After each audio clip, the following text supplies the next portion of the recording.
Un bâtiment bien assaini signifie réduction de la consommation d'énergie. Ça veut dire qu'il y a moins de perte d'énergie dans le bâtiment, ce qui devient très attractif pour le locataire. Donc, si tu proposes un loyer un peu plus, si tu exiges un loyer un peu plus élevé, il n'y aura pas de problème. Et ce que je dois également te rappeler, puisque je vais organiser un workshop dans les prochaines semaines sur la fiscalité immobilière, l'assainissement de ton bâtiment réduit également ta charge fiscale parce que tout ce que tu vas dépenser pour l'assainissement de ton bâtiment, surtout si tu es déjà en dehors des 3 premières années après l'acquisition. Donc, tu peux lancer la modernisation, tu peux lancer l'assainissement de ton bâtiment pour améliorer l'efficience énergétique. Tu profites des avantages fiscaux, tu augmentes le loyer et tu augmentes la valeur de ton bien. Et tu as pris l'argent à la banque. Ce n'est pas comme si l'argent est sorti directement de tes propres poches. Tu vas donc rembourser avec les revenus locatifs.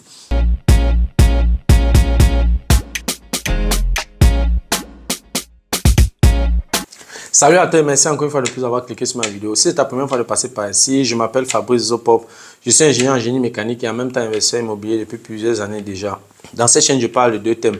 Je parle d'intelligence financière et je parle d'investissement immobilier. Voilà, si ces 2 thèmes t'intéressent, abonne-toi tout simplement à cette chaîne pour ne manquer aucune vidéo. Et si en plus de ça, tu actives la cloche de notification, alors tu recevras de manière automatique une notification lorsqu'une nouvelle vidéo sera publiée. Voilà. Si entre-temps tu as des questions, des remarques, des suggestions, des critiques ou alors des propositions d'amélioration, n'hésite pas de m'écrire en commentaire. Un like me ferait énormément plaisir. Si tu as besoin de mon expertise, tu peux me contacter à tout moment via les coordonnées qui s'affichent à l'écran. Tu peux également me recommander auprès de tes proches pour leur permettre de profiter également de mes connaissances.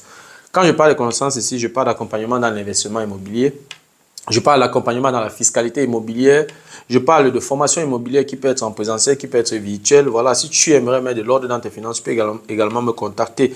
Voilà, si tu as déjà investi dans l'immobilier, tu aimerais faire grandir ton patrimoine immobilier, tu peux également me contacter. Si tu as des proches qui aimeraient investir dans l'immobilier en Allemagne, qui vivent en Allemagne ou pas, tu peux également me mettre en contact avec eux. Voilà, dans la vidéo d'aujourd'hui, je vais te présenter les 7 facteurs qui influencent fortement le marché immobilier. Si tu veux en savoir plus, reste scotché la suite juste après le générique.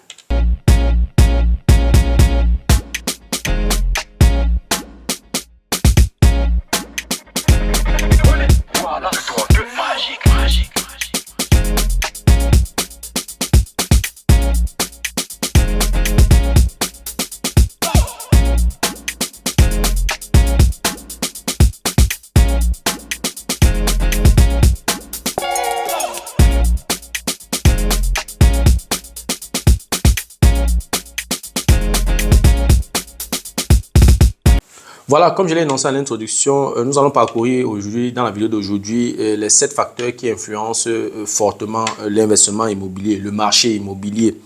Le premier facteur qui influence le marché immobilier, c'est le taux d'inflation. Avec l'inflation, le bien immobilier augmente en valeur. Ça, c'est connu. Avec l'inflation, le loyer augmente également. C'est-à-dire qu'un loyer, tu vivais dans un appartement, dans une ville quelconque où tu payais il y a 10 ans 300 euros. 10 ans plus tard, tu ne vas pas payer 300 euros. Donc, le loyer augmente avec l'inflation.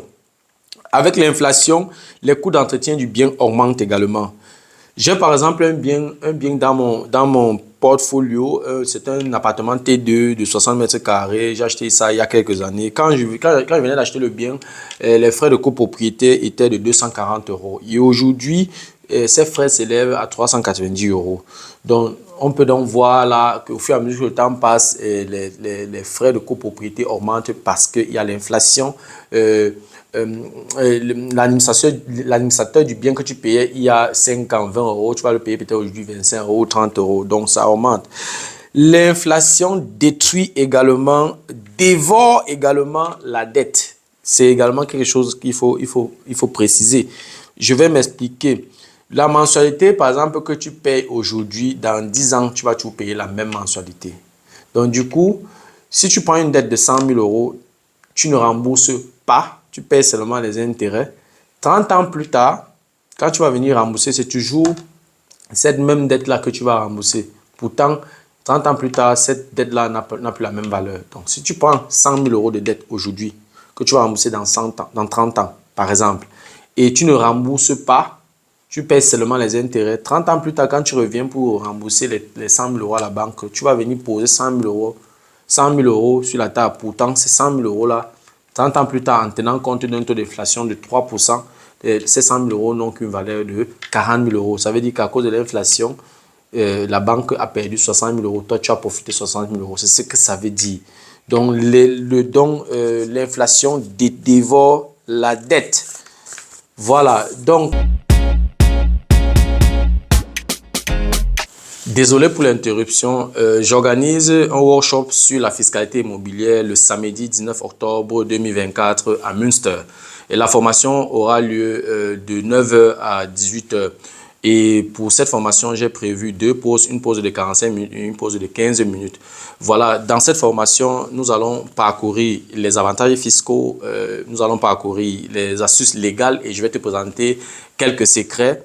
Comment faire pour réduire ta charge fiscale. Nous allons parcourir également quelques erreurs à éviter. Il y a beaucoup d'erreurs que tu peux commettre lorsque tu ne t'y connais pas dans la fiscalité immobilière. Tout commence déjà dans le certificat de vente. Il y a des mentions que tu dois faire dans le certificat de vente. Pendant cette formation, je vais te montrer exactement ce que tu dois mentionner dans le certificat de vente pour profiter au maximum des avantages fiscaux. Nous allons également parcourir les paramètres et les calculs. Nous allons faire des calculs ensemble. On va prendre des exemples, on va faire des calculs.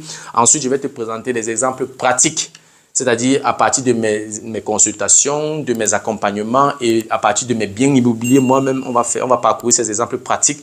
Voilà, pour qu'à la fin, tu sois affûté. Parce que l'objectif de cette formation, c'est qu'après cette formation, que tu sois capable de faire ta déclaration d'impôt en utilisant le levier de l'immobilier pour réduire ta charge fiscale de manière considérable.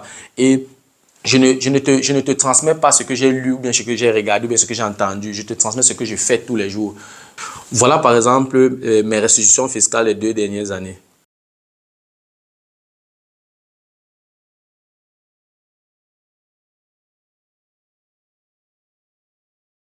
Et par la suite, donc, j'ai prévu une rubrique sur les questions-réponses. Et les questions ne seront pas seulement basées sur la fiscalité immobilière. Ça peut être une quelconque préoccupation dans l'investissement immobilier. Tu peux également me poser toutes tes questions. Si tu as des préoccupations, tu regroupes toutes ces préoccupations. On pourrait en discuter ce jour-là. Si j'ai un peu de temps, on peut encore échanger. Et si on n'a plus assez de temps, on peut remettre ça à une prochaine fois. On peut continuer la conversation, même de manière virtuelle, sous forme de consultation, mais cette fois-ci, ce ne sera pas payante. J'ai également prévu une documentation dans ce sens. Donc, si tu as une quelconque préoccupation dans l'investissement immobilier, c'est une occasion en or de venir avec tes préoccupations. Et aussi, ça va permettre également aux participants d'être en réseau, de créer un réseau, c'est très important. Normalement, si vous voulez investir dans l'immobilier, il faut être en réseau parce que tu ne peux pas être partout à tout moment. Quelqu'un avec qui tu es en réseau peut te débloquer une situation loin de ton lieu d'habitation. Le workshop va coûter 1 000 €, y compris le repas et la boisson. Le repas et la boisson seront offerts par Imogénie Academy.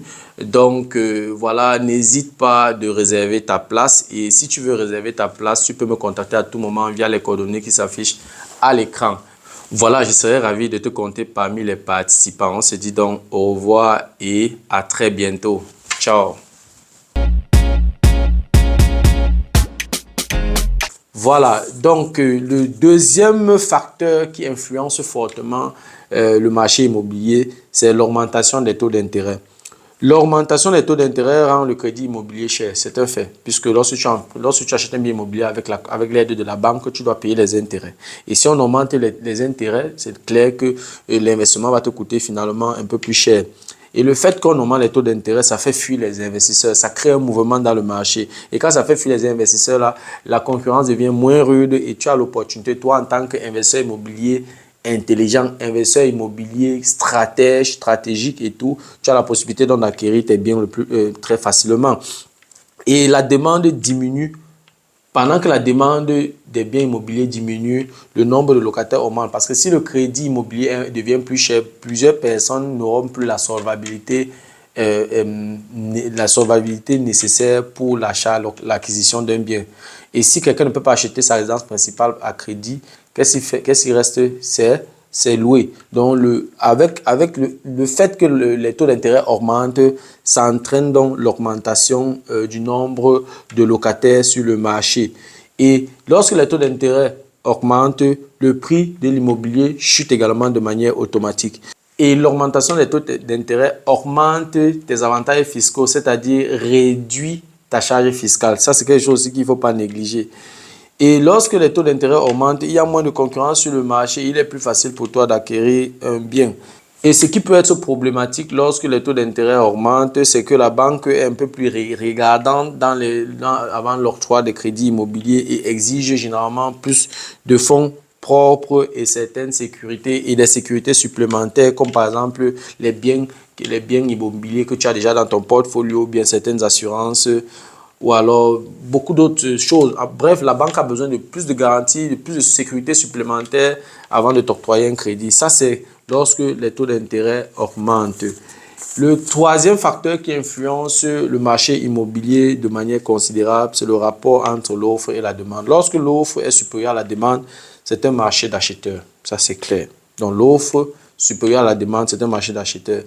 Et dans un marché d'acheteurs, comme c'est le cas actuellement, il est dans ce cas plus facile d'acquérir un bien immobilier. Parce que quand la concurrence est faible, il est facile, n'est-ce pas, d'acheter un bien immobilier. Ce n'est pas en 2020-2021 où le marché était trop serré, il y avait trop d'acheteurs, il était extrêmement difficile. Tu n'as même pas la possibilité de causer avec l'agent immobilier. Donc, en fait, il n'y avait même pas une conversation possible puisque parfois, il faisait les visites en groupe. On pouvait faire visiter un bien immobilier à 4 à 5. On est en train de marcher dans le bien immobilier comme ça, 4 à 5. Il va écouter qui laisse qui. Donc, je veux dire, c'était extrêmement difficile parce que la concurrence était trop. Pour avoir un bien immobilier, ce n'était pas facile. Il fallait être très bon, très fin dans la négociation. Il fallait être très rapide dans la réaction. Et il fallait tout faire pour tirer, n'est-ce pas, la couverture de ton côté avant d'avoir la chance, n'est-ce pas, d'avoir un bien immobilier. Voilà. Et lorsque l'offre est supérieure à la demande, la négociation du prix d'achat à la baisse est également facile. Il est plus facile de négocier le prix d'achat à la baisse. Et généralement, l'offre est supérieure à la demande lorsque les taux d'intérêt augmentent et les prix d'achat baissent. Parce que les taux d'intérêt chassent les investisseurs sur le marché. Et maintenant, lorsque l'offre est inférieure à la demande, le marché n'est plus un marché d'acheteurs, mais un marché de vendeurs. Ça veut dire qu'il y a plusieurs personnes qui veulent le même bien. Dans ce cas, le vendeur a l'embarras du choix et il peut se vanter. Voilà, et parfois même tu t'amuses, vous allez aller même dans la vente aux enchères. Donc, je veux dire que c'est le plus offrant qui aura le bien. Donc, et quand c'est comme ça, il est extrêmement difficile d'acquérir un bien immobilier. La concurrence est dans ce cas très rude, très difficile d'acquérir un bien. Il est extrêmement difficile de pouvoir négocier le prix d'achat à la baisse. Puisque si à un moment donné, il y a 5 personnes à la fin qui sont des clients sérieux, qui veulent tous le bien, il ne peut plus écouter les négociations. Tu vas te placer comment pour réduire le prix d'achat à la baisse? Tu ne peux pas. Pour négocier le prix d'achat à la baisse, tu ne pourras pas. Donc, ce qui fait le plus offrant. Et là, vous commencez donc à faire la vente aux enchères. Et je déteste beaucoup cet exercice-là. Je suis tombé sur un immeuble il y a quelques années. C'était une période où les taux d'intérêt étaient à 1,5%. Je crois que ça devait être comme 2021, un truc comme ça. Je suis tombé sur un immeuble de 4 appartements où je voulais prendre. Je crois le prix sur l'exposé était 380 000 euros. Et pendant la négociation, je veux dire après la visite, on était 4 à la visite qui voulaient acheter cet immeuble. Et c'était un bien rentable, mais à la fin, voilà, il y a 3 personnes qui se sont démarquées et nous sommes allés à la vente aux enchères. On a commencé, ils ont créé un site. Bon, généralement, ils font comment? Il y a un site où chacun offre. On a fait comme ça, on a fait quoi? Toute une journée. Et puis finalement, le bien a coûté 490 000 euros. Et moi, je n'étais pas, voilà, c'était plus trop à ma portée. Ça ne passait plus avec mes calculs. Donc, du coup, j'ai laissé ça passer comme ça. Et c'est quelqu'un d'autre qui a pris. Donc, comme vous dit, lorsque l'offre est inférieure à la demande, c'est extrêmement difficile. Le marché est tellement difficile. Il est difficile d'acquérir un bien immobilier. Tu peux me taper 1 an, 2 ans, tu n'achètes aucun bien. Donc, voilà. Donc, c'est un peu ça. Généralement, l'offre est inférieure à la demande lorsque les taux d'intérêt baissent et les prix de l'immobilier augmentent. C'est exactement le cas que j'ai décrit tout à l'heure. En 2021, par exemple, les taux d'intérêt étaient bas. On avait les taux d'intérêt de 1,5%. Et pour cela, donc, puisque la demande augmente et la demande monte, alors les prix de l'immobilier ont également augmenté. Voilà, c'est un peu ça. Le quatrième facteur qui influence de manière considérable le marché immobilier, c'est l'assainissement des bâtiments. Le législateur, c'est-à-dire l'État, crée les lois tout le temps pour réguler le marché immobilier. C'est de bonne guerre. Et c'est le cas, par exemple, des lois sur l'efficience énergétique. Donc, pour améliorer l'efficience énergétique des bâtiments, l'État exige que ces bâtiments soient assainis. Et l'assainissement des bâtiments augmente également la valeur du bien. C'est un fait. Donc, si tu décides d'assainir un bien pour augmenter l'efficience énergétique, pour partir par exemple de F à B, c'est clair que le bien immobilier n'aura plus la même valeur parce que tu as touché quel compartiment. Si tu as touché par exemple les fenêtres, tu as renouvelé les fenêtres. Si tu as renouvelé les fenêtres, normalement, ça augmente la valeur du bien. Si tu as renouvelé le système d'isolation dans la maison, ça augmente également la valeur du bien. Si tu as changé le système de chauffage, ça augmente également la valeur du bien. Donc, avec un bâtiment assaini, ça veut tout simplement dire que tu réduis la consommation, tu réduis les pertes d'énergie et conséquence, tu peux augmenter le loyer sans problème ou bien tu peux exiger un loyer un peu plus élevé. C'est la conséquence logique. Un bâtiment bien assaini signifie réduction de la consommation d'énergie. Ça veut dire qu'il y a moins de pertes d'énergie dans le bâtiment, ce qui devient très attractif pour le locataire. Donc, si tu proposes un loyer un peu plus, si tu exiges un loyer un peu plus élevé, il n'y aura pas de problème. Et ce que je dois également te rappeler, puisque je vais organiser un workshop dans les prochaines semaines sur la fiscalité immobilière, l'assainissement de ton bâtiment réduit également ta charge fiscale parce que tout ce que tu vas dépenser pour l'assainissement de ton bâtiment, surtout si tu n'es plus, tu es déjà en dehors des 3 premières années après l'acquisition. Donc, tu peux lancer la modernisation, tu peux lancer l'assainissement de ton bâtiment pour améliorer l'efficience énergétique. Tu profites des avantages fiscaux, tu augmentes le loyer et tu augmentes la valeur de ton bien. Et tu as pris l'argent à la banque. Ce n'est pas comme si l'argent est sorti directement de tes propres poches. Tu vas donc rembourser avec les revenus locatifs. Le cinquième facteur qui influence de manière considérable le marché immobilier, ce sont les coûts des matières premières et les matériaux de construction. Ce que tu dois savoir, c'est que les matières premières et les matériaux de construction sont fondamentaux pour le marché immobilier, pour l'immobilier. On a besoin des matières premières et des matériaux de construction, par exemple pour la construction des biens immobiliers, pour la rénovation des biens immobiliers, pour la modernisation des biens immobiliers, pour l'assainissement des bâtiments. Et donc la variation des coûts des matériaux de construction influence de manière directe le marché immobilier et l'augmentation des matériaux ou alors l'augmentation des prix des matériaux de construction entraîne parfois la faillite de certains promoteurs immobiliers. Ça, il faut également le mentionner. Donc, le sixième facteur qui influence de manière considérable le marché immobilier, ce sont les coûts d'énergie. On ne peut pas parler d'immobilier sans parler d'énergie. On ne peut pas parler d'énergie sans parler de perte d'énergie. Et plus il y a perte d'énergie, plus on dépense de l'argent. Donc, un bien immobilier consomme de l'énergie. Ça, c'est un fait. Par exemple, pour faire chauffer une maison, on a besoin d'un système de chauffage qui peut être alimenté par de l'huile, par du gaz ou par de l'électricité. Et ces sources d'énergie ont des coûts. Ce n'est pas gratuit. La variation de ces coûts influence de manière directe le marché immobilier. Et un bien immobilier dont la consommation en énergie est très élevée va faire fuir par exemple plusieurs locataires et ton bien sera moins attractif. Donc si tu te rends compte que voilà, la consommation d'énergie de ton bien est trop élevée, réfléchis déjà sur les voies et moyens. Comment faire, n'est-ce pas, déjà pour réduire la consommation. Et généralement, les conseillers énergétiques peuvent bien t'orienter dans ce sens. Ils ont un document qu'ils fournissent qui montre la situation énergétique du bâtiment en montrant exactement quelles sont les mesures qu'on peut prendre pour améliorer l'efficience énergétique. Si ça coûte cher, tu peux commencer d'abord par les mesures moins chères. Et au fur et à mesure que tu assaignes, ou alors au fur et à mesure que tu respectes la marche à suivre mentionnée dans ce document, c'est comme ça que tu améliores également ton efficience énergétique. Donc, si ton bien immobilier consomme beaucoup, il y a trop de pertes dans ton bien immobilier, le bien ne sera pas attractif, ça va faire fuir beaucoup de locataires. Et lorsque plusieurs locataires fuient ton bien, tu as très peu d'intéressés et la probabilité que tu aies un mauvais locataire, la probabilité que tu tombes sur un locataire nomade est également élevée.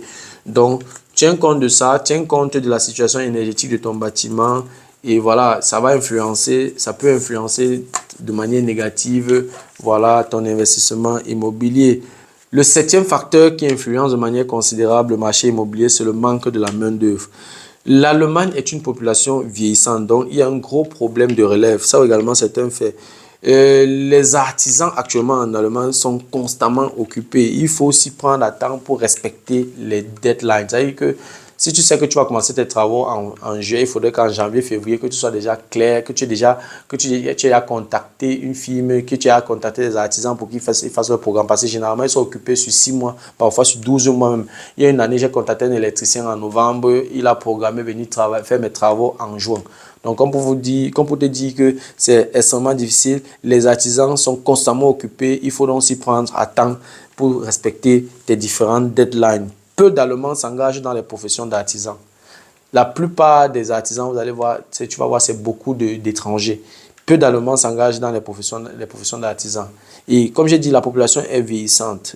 Donc, la seule issue pour pallier à ces problèmes de manque de main-d'œuvre dans ce secteur des artisans, c'est l'immigration. La guerre en Ukraine a par exemple permis à l'Allemagne, n'est-ce pas, d'augmenter sa main-d'œuvre dans ce sens. Donc, si tu veux réussir dans tes investissements immobiliers, tu dois tenir compte de tous ces facteurs que j'ai énumérés dans cette vidéo. Tout ceci passe bien évidemment par la connaissance. Si tu n'as pas la connaissance, si tu n'as pas des personnes qui peuvent t'accompagner, qui peuvent te conseiller, voilà, ce sera extrêmement difficile de détecter ces facteurs et contourner ces facteurs. Voilà, c'était tout pour la vidéo d'aujourd'hui. J'espère que la vidéo t'a plu. J'espère que la vidéo a été à la hauteur de tes attentes. Si la vidéo t'a plu, je te prie de la partager. Et j'espère également que tu as beaucoup appris dans cette vidéo. Voilà, si les contenus de cette chaîne t'intéressent, abonne-toi tout simplement à cette chaîne pour ne manquer aucune vidéo. Et si en plus de ça, tu actives la cloche de notification, alors tu recevras de manière automatique une notification lorsqu'une nouvelle vidéo sera publiée. Voilà, si entre-temps tu as des questions, des remarques, des suggestions, des critiques ou alors des propositions d'amélioration, n'hésite pas de m'écrire en commentaire. Un like me ferait énormément plaisir. Si tu as besoin de mon expertise, tu peux me contacter à tout moment via les coordonnées qui s'affichent à l'écran. Tu peux également me recommander auprès de tes proches pour les permettre de profiter également de mes connaissances. Merci encore pour ta disponibilité. Merci pour ton attention. C'était Fabrice de Imo Génie. On se dit donc au revoir et à la prochaine. Ciao.